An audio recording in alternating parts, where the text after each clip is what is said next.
Friends, we gather this morning to celebrate a joyous occasion, a joyous milestone in the life of our congregation and of our Harvard Square community, the completion of phase 1 of the renovation of our meeting house, our spiritual home.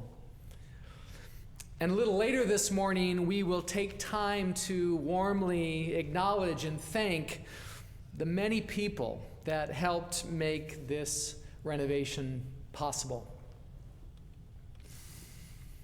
We also gathered today to rededicate our meeting house, to consecrate it and ourselves to a high and holy purpose. And this morning, as we consider what that high purpose is or might be, I'd like to invite us to reflect on what it means that we call this place, this spiritual home of ours, a meeting house. Because I'll bet if you went outside right now and asked all the folks hurrying by on Harvard Square how they might identify this building, they'd probably look at you kind of funny and say, well, it's a church. But that's not what we call it. That's not what our ancestors who built this building, and the several that came before it, called their spiritual home. They made an intentional decision to call it a meeting house. And we call it that to this day. Why? I gotta say, I like what the name suggests. I like how it frames what we do here at First Parish on Sunday mornings and all week long. I like what it suggests about our relationship to our larger Cambridge community. And so this morning, rather than take for granted this old New England idea of the meeting house, let's take a closer look. Who or what do we meet when we enter the meeting house? What's the nature and significance of those meetings?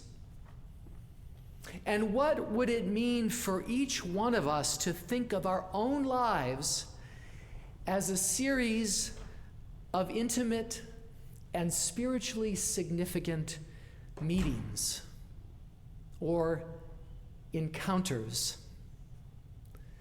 What I sometimes like to call close encounters of a holy kind. Now, when I consider the many encounters that are nourished and sustained by this meeting house, I tend to think of them in concentric circles, starting with the most intimate and expanding in widening circles of love. So of all the close encounters of a holy kind that take place here, the closest and holiest and the foundation for all the rest, I believe, is the encounter that each of us has every Sunday morning with our own soul, with our deepest and most authentic selves. You know, our busy lives don't often afford us the opportunity to slow down and be quiet. Take stock of our lives and listen for the still small voice of spirit within. But that's what this place was built for. That most intimate of encounters. But it can only happen if we let it, friends. If we're willing to be open and vulnerable when we show up here in the meeting house. You know, I grew up in upstate New York in a Presbyterian church that sometimes felt like a caricature of white Anglo-Saxon Protestantism, okay? I mean, folks were friendly, but reserved, buttoned up. It felt like everyone was holding something back. I'm afraid that we were living into that awful stereotype of being God's frozen chosen, right? Now, that was New York, and I know that kind of thing probably doesn't happen here in New England, right? Right. But in all seriousness, when I look back on that experience, I feel a real sadness. It's like we all felt we had to come to church and prove that we were already saved, sanctified, already perfected. Prove to whom, I don't know, ourselves, our fellow congregants, our God. Surely God knew better. All I know is it was exhausting, right? And not at all conducive to an intimate encounter with the soul. My prayer is that this meeting house is a place where we feel we can show up just as we are, bringing our authenticity and vulnerability. A place where we can let down our guard, take off our masks, the disguises we wear to protect ourselves in other parts of our lives. My prayer is that here we can discover and embrace all of who we are, befriending our demons, entertaining the better angels of our nature, uttering heartfelt prayers that give voice to our highest hopes and deepest fears.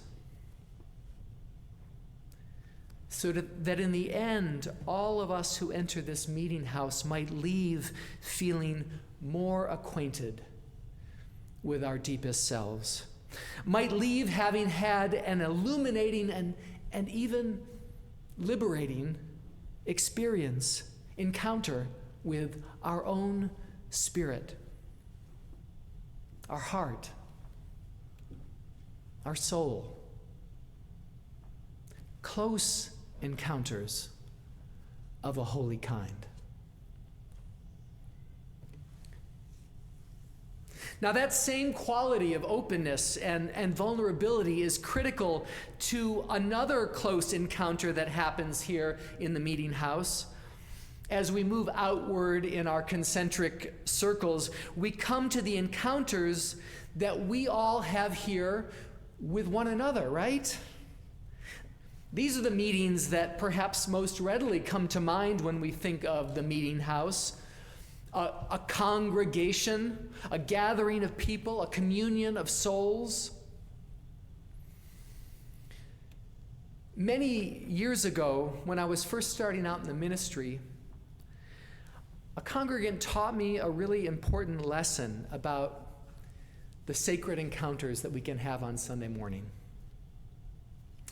One Sunday, she showed up on the front step of the church, and like we used to do every week, we gave each other a big hug. We're both huggers.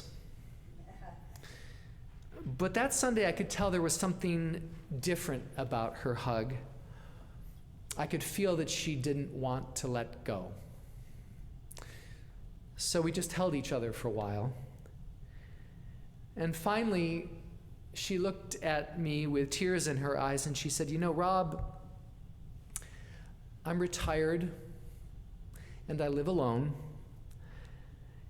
And sometimes I go a whole week without making contact with another human being, without touching another human being. And the hugs and handshakes I receive and give at church on Sundays make me feel human and connected again." Since that close encounter, I've never again taken for granted the connections we make with one another on Sunday morning. Never again underestimated the power of our meeting and greeting one another. I learned that the meeting house can be a place where we are drawn out of our isolation, out of our loneliness, out of our fear, or maybe just out of our curmudgeonliness, right? And drawn back into the warmth of human community and connection. That's no small thing. You know, these days we live in a world where the pandemic has left us isolated, where the politics keep us divided, and where our day-to-day interactions often feel superficial or worse, transactional. And it takes a toll on our humanity, on our ability to remain human, to stay human and open and connected to others. Here at the Meeting House, we aspire to a different quality of encounter, don't we? You know, the Jewish scholar and mystic Martin Buber is perhaps my favorite theologian of close encounters of a holy kind. He acknowledges that many of our meetings with others can be dehumanizing, that we often treat one another as mere objects, as means to our own ends.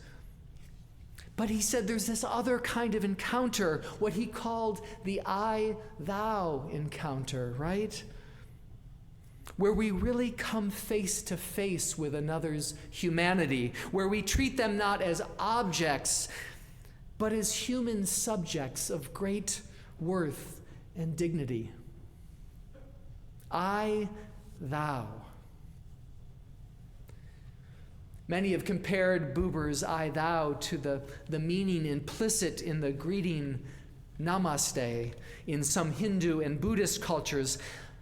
Namaste can translate loosely as the divine in me greets or honors the divine in you.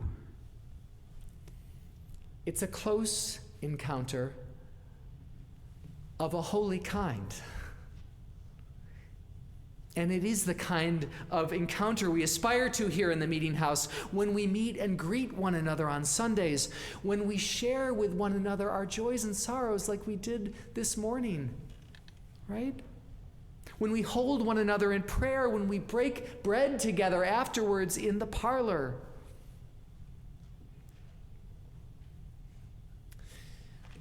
Now, let's not overly romanticize these relationships. I mean, just because these encounters are holy doesn't mean that they're not also messy and hard and complicated. It doesn't mean that we never hurt each other, right? Or have conflicts with one another. Any close encounter is sometimes going to be a difficult or complex encounter, and that's okay. But the promise we make to one another here is that we're going to hang in there through the difficult times. And that we'll stick through it. We'll remain in relationship with each other even when it's hard. Okay?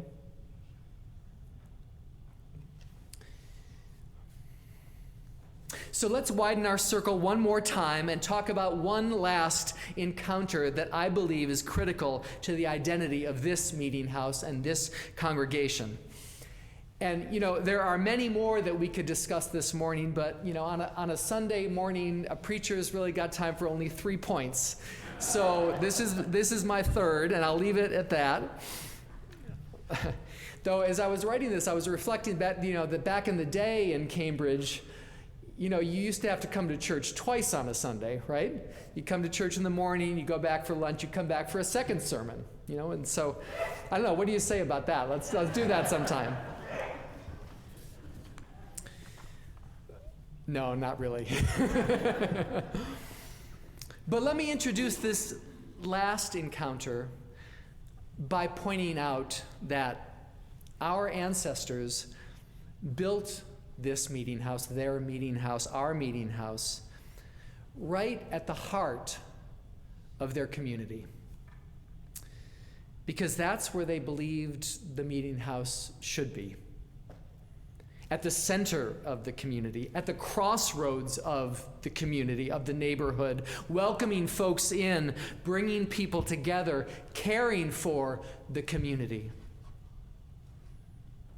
And notice, too, these beautiful windows surrounding us. Our ancestors built their meeting houses with clear glass, not stained glass, so that on a bright Sunday morning like this one, the beauty of the world could shine in. But also so that the people inside could see out and observe the full gamut of human experience in the world, not just its beauty, but also its brokenness. My point is, this meeting house, our meeting house, is not an escape from the world outside. It's an encounter with that world. Sometimes we come here to wrestle with the difficult moral questions of our day and discern what justice demands. Sometimes we come to recharge our batteries, to gather sustenance and hope so we can go back out into the world and try to make it a better place. And sometimes we come here to minister directly to the hurts of our broken world. And so young people who might otherwise spend a cold night on the streets of Cambridge find shelter every night in this meeting house, right below where we sit today. Folks who might otherwise go hungry on Tuesday nights find sustenance here in a warm meal. Elderly neighbors in Harvard Square who need help navigating the challenges of aging find support from Liz and Maureen right downstairs at Payne Senior Services.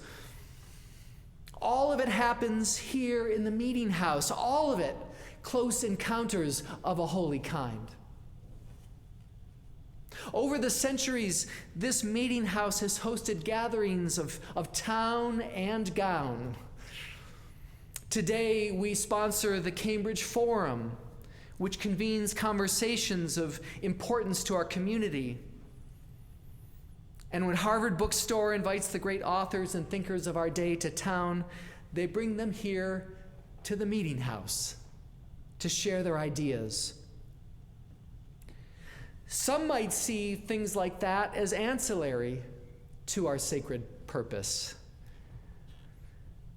But that's not the spirit of this meeting house, right?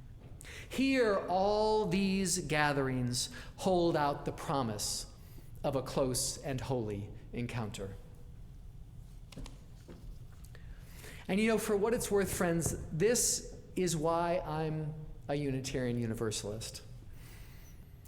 Because it's a tradition that keeps faith with this world, the good, the bad, and the ugly. A tradition that concentrates our spiritual attention on the here and now, and not so much on the by and by. A tradition that affirms that a redemptive encounter with this world is indeed a holy encounter.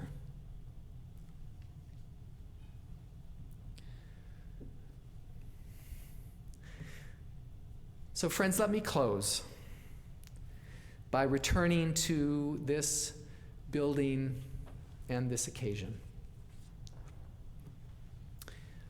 Look, we all know that a congregation is more than its building, right? That a congregation is really about the people. It's our presence here and the presence of those who've gone before us, as well as the purpose for which we gather, that makes this place sacred. But that's not the entire story. The truth is, we wouldn't be who we are if this meeting house and this square were not our home. Right? We'd be an entirely different congregation. Maybe unrecognizable to ourselves. But as it is, whenever the church is really quiet on a Sunday morning, maybe in prayer, maybe before the service begins. And I can hear and feel the rumble of the red line beneath our feet. Well, then I know exactly where I am. And I know that this is where we belong. And that we still have good work to do right here, in this place, in this home. So thank you. Thank you to everyone who helped bring this day and this project to fruition. And congratulations, First Parish, on this great milestone. I know you've been working on it for a long time, all right? May this meeting house be blessed, along with all who find shelter within its walls. And may all the people say together, Amen. Amen.